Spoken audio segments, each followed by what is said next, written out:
السلام عليكم ورحمة الله وبركاته. أنا بوسي من قناة أكلات مطبخ بوسي. النهاردة هنعمل مع بعض طريقة عمل الكبسة السعودي. إن شاء الله هنعملها بطريقة سهلة جدا وجديدة شوية كده في الخطوات بتاعتها. معانا أول حاجة هنا مية مغلية، ومعايا فلفل أسود حب وورق لورا وبصل، وحطيناهم في المية المغلية علشان نسلق اللحمة. أيا بقى كانت قطعية اللحمة، كان دوس طبعا أو ضاني زي ما تحبوا طبعا. دي جاموسي، قطعية السن اللي انتوا عايزينه بقى، القطعية اللي انتوا بتحبوها هاتوها. وهسلقها. انا في الكبسة بعملها بطريقة مختلفة شوية عن الطريقة الأصلية اللي احنا كلنا عارفينها يعني.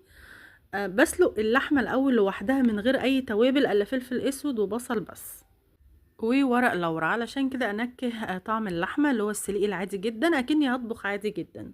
ما بحبش اشتغل في الكبسه من اول ما اسلق اللحمه، بالذات لو اللحمه بتاخد سوا شويه. لو اللحمه مثلا مش هتكمل معاكي ربع ساعه او نص ساعه سليق، يعني اعمليها بالطريقه المعتاده. لكن لو مثلا اللحمه بتاخد سوا ممكن ساعه، ساعه ونص، الافضل ان انت تعمليها بالطريقه دي. الطريقه دي بقى اللي هي ايه، هتسلقي اللحمه عادي جدا، هتسويها سوا كامل. ده لو انت بتحبي اللحمه طريه قوي. لو بتحبيها بتشد شويه هتسويها سوا الا ربع كده وتكملي. انا هنا بقى هبتدي في الكبسه. بعد ما سلقت اللحمه حطيت معلقه سمنه كبيره وشويه زيت، ومعانا هنا البصل متقطع شرايح صغيره زي ما انتم شايفين الحجم ده. هنا بقى احنا ابتدينا نعمل الكبسه بقى، سلقنا اللحمه وركناها، احنا دلوقتي بنعمل الكبسه. حطيت معلقه سمنه كبيره، اقول لكم تاني زي ما قلت لكم، حبه زيت نكتر السمنه كده شويه، وحطيت البصل الشرايح كده لغايه ما يوصل معانا، يعني هو داخل ان هو يصفر بسيط كده. انا مش عايزه احمره قوي او اصفره قوي لان لسه هيكمل معايا شويه في التحمير.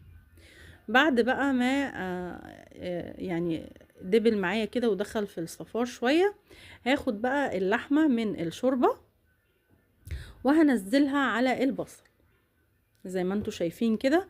انا عايزه اشوح اللحمه شويه، هي اللحمه كده مستويه سوا كامل يعني، بس ماسكه نفسها، يعني مش مهريه قوي، مسويها سوا كامل بس مش هريها قوي، ماسكه نفسها علشان ما تدوبش معايا وانا بقى بعمل الكبسه. هحطها بقى في البصل زي ما انتوا شايفين كده، وهقعد بقى اقلبها على الناحيتين لغايه ما احس كده ان هي خدت تحميره بسيطه او لسعه بسيطه مع البصل. علشان كده انا محمرتش البصل قوي، علشان مش عايزاه يبقى متحمر قوي، لان لسه بصوا يعني انتوا شايفين البصل من تحت ابتدى يصفر معايا شويه عن قبل ما احط اللحمه. الطريقه دي والله حلوه جدا وهتعجبكم عن طريقه الكبسه العاديه. جربوها هتعجبكم جدا، بالذات هقول لكم تاني لو انتوا بتعملوها بلحمه بتاخد سوا شويه.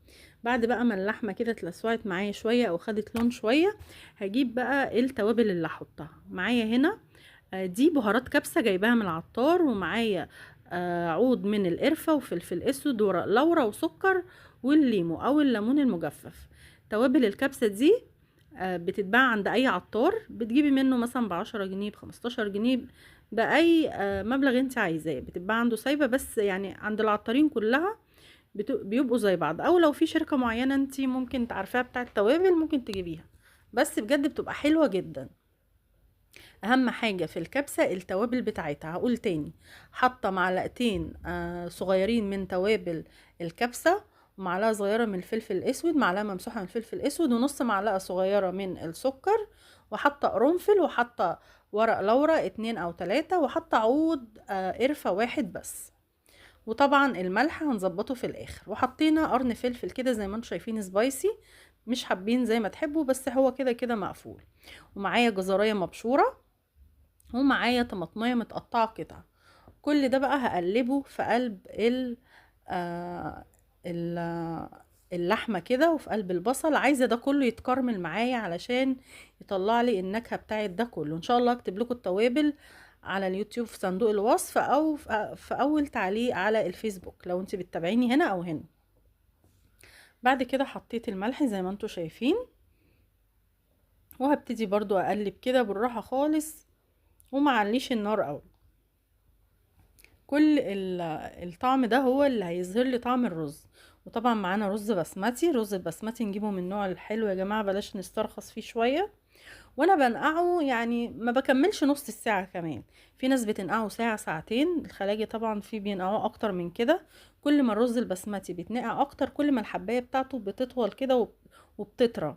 انا بحبها يعني، بحبها، او المصريين عامة بيحبوا الرز مفلفل قوي. عكس يعني ثقافة الخلايجة شوية، او السعوديين بيحبوا الرزاية طرية جدا فبينقعوها كتير طبعا يعني. على حد علمي يعني اللي بشوف ان هما بينقعوا رز كتير قوي علشان الرزاية تطول معاهم وتطرى. لكن احنا عندنا شوية المصريين على ما اعتقد بيحبوها مفلفلة شوية. فانا بقى كان انا بحبه مفلفل شوية، ان انا يعني بنقع الرز. هو يا ما بكملش نص ساعة، ممكن ربع ساعة كمان يعني. بغسله وبنقعه شوية لغاية ما بعمل الكلام ده وبصفيه وبحط بقى الرز. انا ليه بقى بعمل بالطريقة دي بالذات؟ علشان انا بحب اشوح الرز كده مع الحاجة زي ما انتوا شايفين، مع التوابل واللحمة والجزر والطماطم. بحب الرز ياخد كده تحميصة مع الكلام ده كله. لو طبعا بنعمل الكبسة العادية هنسقط الرز في الشوربة على طول. صدقوني الخطوة دي بتفرق في الرز جدا، وبتخلي الرز طعمه حلو جدا جدا. انا بقى بعمل الطريقة دي علشان خاطر الخطوة دي. وبعد كده بحط بقى الشوربة عادي جدا زيها زي الكبسة العادية، يعني ما بقللش اي حاجة فيها.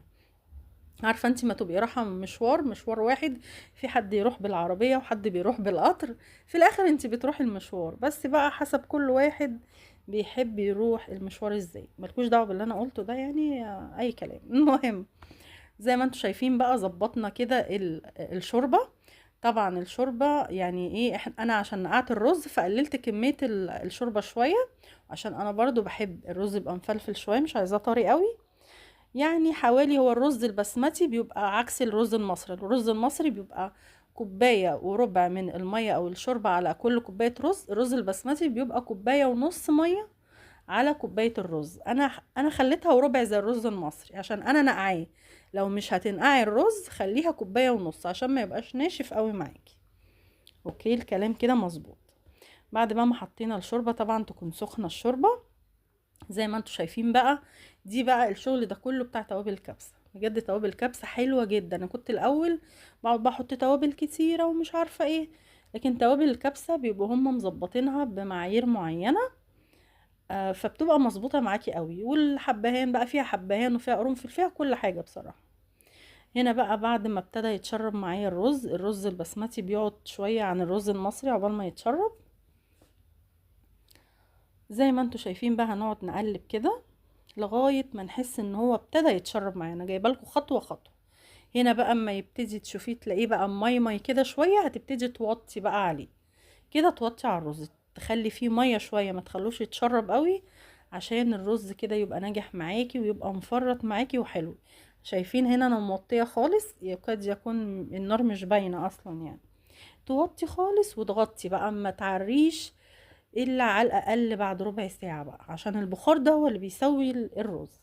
هنا بقى هنعمل صوص الدقوس اللي طبعا معروف بيتعمل مع الكبسه. معانا هنا طماطم مقطعاها قطع عشان هعملها بالهاند بلندر. ما عندكيش هاند بلندر هتعمليها في الخلاط عادي جدا. هنا ضربت الطماطم الاول. الطماطم طبعا يفضل ان هي تتعمل في الكبة، عشان احنا مش عايزينها عصير، احنا عايزينها تبقى يعني مفتتة كده معصورة بقطع. وحطيت بقدونس، طماطم على بقدونس على توم. طبعا التوم بقى زي ما تحبي، حابه تكتريه. انا حطيت حاجه بسيطه حوالي يعني فصين توم صغيرين، وطبعا ملح وكمون. ما نكترش التوابل برضو لان كده كده اوريدي الكبسه فيها توابل كتير يعني. وحطيت نص ليمونه. انا حطيت طماطميتين على يعني كام عود كده من البقدونس، وفصين توم صغيرين. وحطيت هريسه شطه، ما عندكيش هريسه شطه هتحطي فلفل سبايسي. وطبعا حطيت الملح ونقطه خل. وزي ما قلت لك الليمون، عندك نعناع ممكن تحطي رشه نعناع زي ما تحبي. وده صوص الدقوس جهز معانا. هنا بقى خلاص، هنا بعد نص ساعه كده شايفين بقى الرز ازاي، والتوابل بجد مخليه الرز لونه تحفه. هما بقى بيبقوا مظبطين الكركم مع الكاري مع مش عارفه ايه كده كده، فبتوصل معاكي للنتيجه اللي انت شايفاها دي. انا كان المفروض احطها في طبق اكبر شويه، مش عارفه ليه اتزكيت يعني، بس يلا مش اشكال. ظبطت بقى الدنيا كده بجد، كان طعمها تحفة جدا جدا. والطريقة اللي انا بعملها بيها دي جربوها، انا عملتها كتير بالطريقة اللي هي المعتادة، اللي هي بتسوي اللحمة في التوابل وتسقطي الرز. بس بصراحة انا بتعجبني قوي كده يعني، معرفش ليه، بس جربوها والله هتعجبكم جدا. وهنا بقى بعد ما غرفتها انا بحب كده اغرف الكبسة بالتوابل اللي معمولة بيها، يعني بحب كده اللي ياكل يبقى عارف هو بياكل ايه وفيها ايه. ما بحبش اشيل الكلام ده بصراحة يعني. الفلفل والليمو والقرفة كل ده بحبه يبقى موجود في الرز، يعني مش اشكال نبعده كده واحنا بناكل، بس انا بحب اشوف ده وانا باكله يعني. حتى انت لو رحتي مطعم بتلاقيهم حاطين، يعني مش بيشيلوا الحاجات دي، الا الحبهان مثلا ممكن بيبقى مزعج شويه، لكن كده كده انت شايفه الحاجات دي كبيره فاكيد هتبعدي عنها يعني.